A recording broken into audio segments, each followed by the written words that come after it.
day everyone, we are the group 1 that will discuss the activity 2, transformer voltage and current ratio. And my name is Brian Ivanay Castilla and my group mates are De La Rosa Rita, Grande Junior Patrick, Garcia Angelo, Montserrat Harold, and last is Manuel Enrico. Next slide please.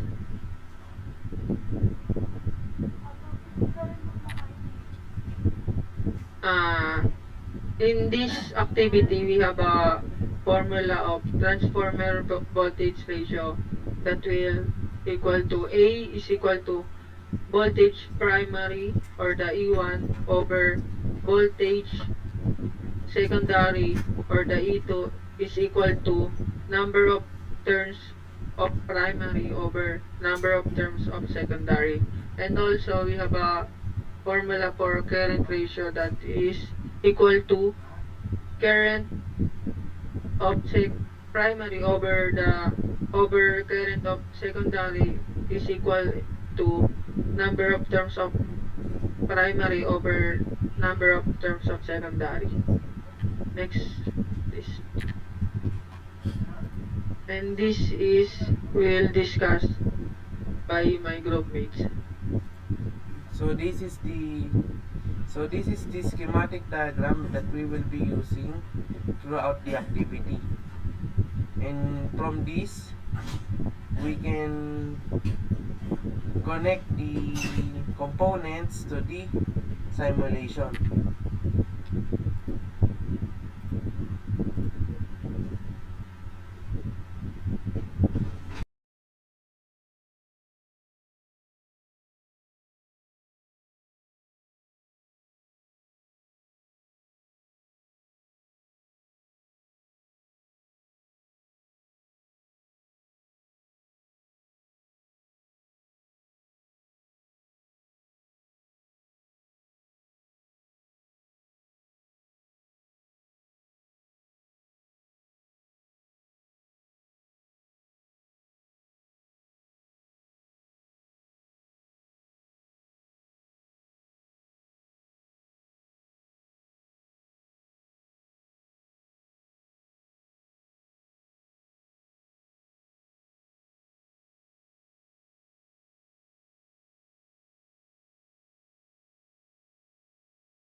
So throughout the activity, we will just ibayin lang yung mga terminals sa transformer.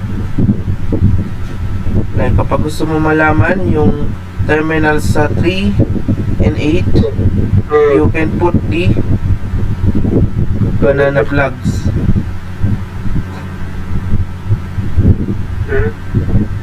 Okay. Okay po.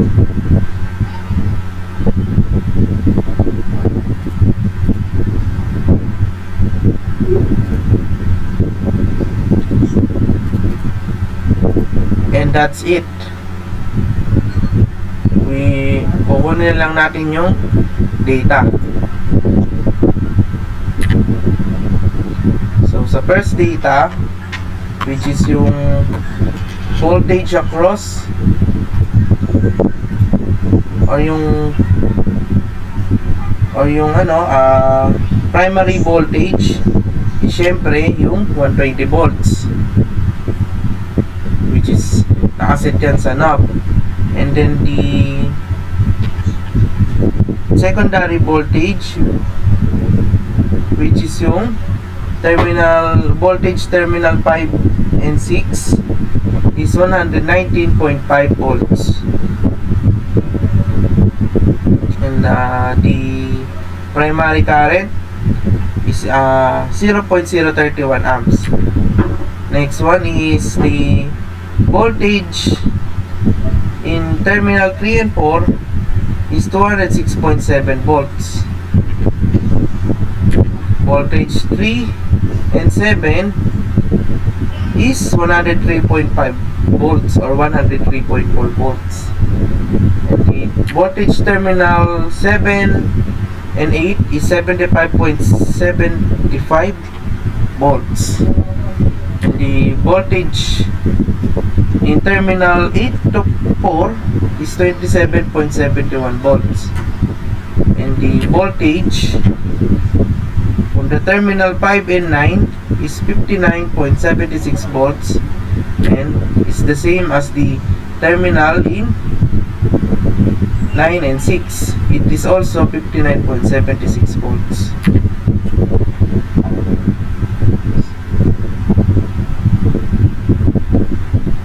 Rida?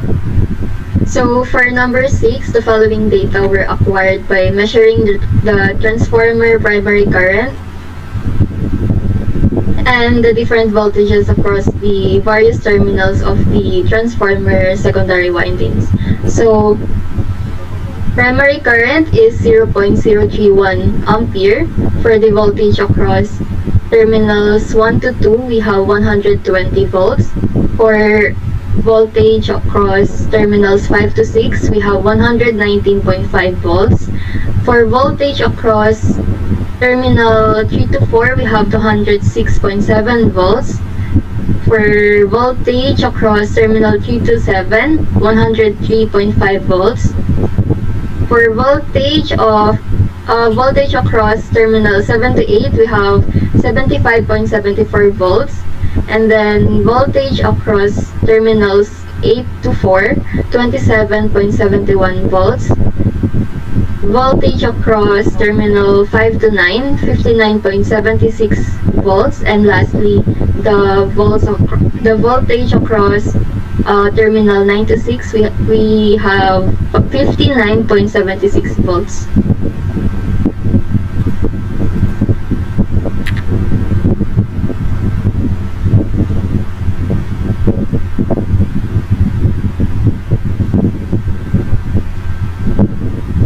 So for the next question, the question is, do the secondary voltages compare well with the rated values written on the front panel?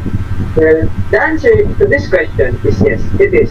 Where we can identify that the secondary voltages closely match the rated values, but with the presence of minor decimal variance, where it is given that it is also crucial or important to compare the system or the device secondary voltage in terms of rated values on the front panel, since this practice guarantees that the device or system is operating within the specified given voltage in order to provide or to gather potential issues or deviations from the expected values. Now I would like to call on Mr. Frederick Grande to explain the answer to the next question.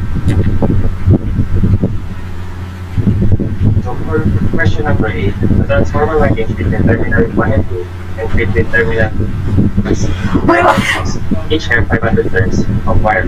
The number of turns in the winding between the terminals 3 and 4 is 865. Calculate the turns ratios between the primary and secondary windings for each case.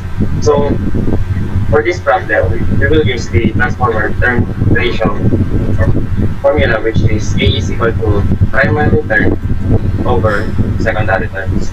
So for turns 1 to 2, we have 500 turns over turns 5 to 6, 500 turns, so which is equal to 1. And for the turns 1 to 2, 500 turns over turns 3 to 4, 865 turns, which is equal to 0.58. So next question. Question 9. Next slide, please. So for the question number 9, using the measured values in this step 6, compare these transformer turns ratios with the corresponding voltage ratios. Are they approximately the same? Which is yes. Again, using the transformer turn ratio formula and the transformer voltage ratio formula, we will solve the voltage ratios. So for voltage ratio, voltage of 1 to 2, 120 volts over voltage of 5 to 6, 119.5 volts, approximately 1. And for the voltage 1 to 2, 120 volts over voltage from 3 to 4, 6.7 volts, which is equal to 0.58. So, same lang siya ng turn voltage. And to continue the question of number 9, may I call on Mr. Ernst.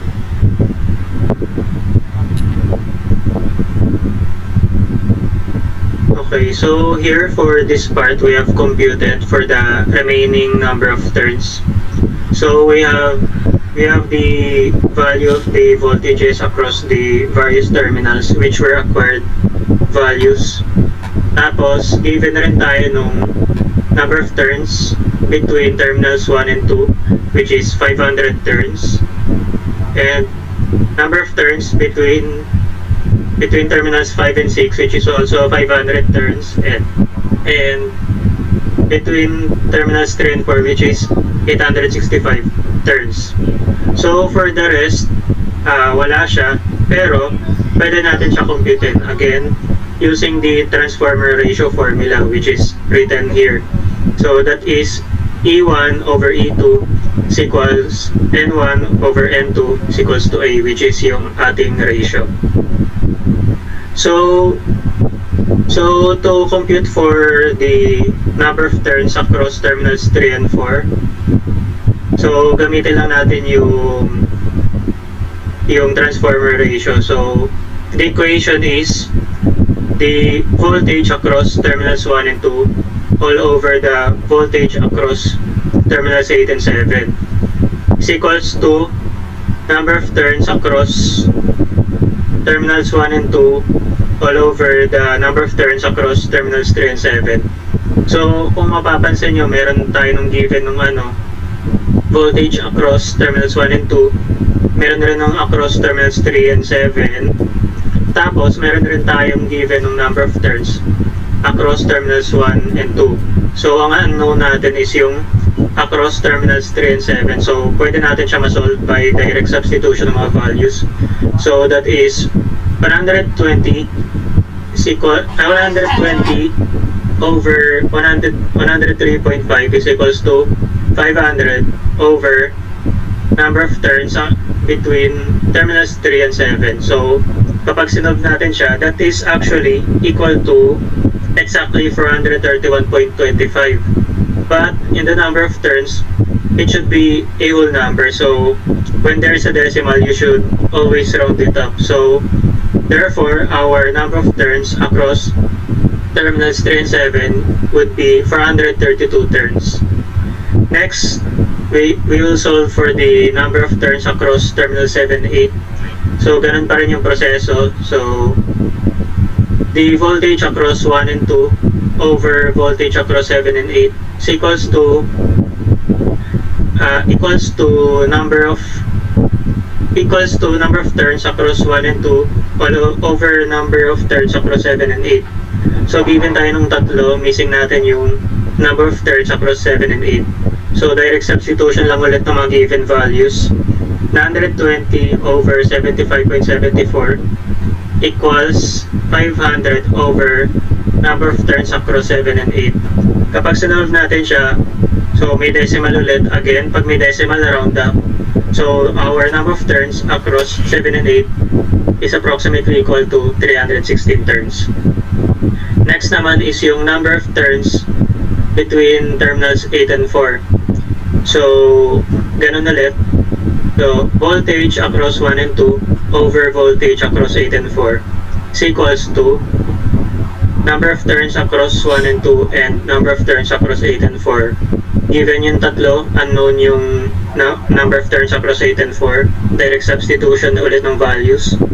120 over 27.71 is equals to 500 over number of turns across 8 and 4. So kapag sinolve siya, it is approximately equal to 116 turns. Next is our number of turns across 5 and 9.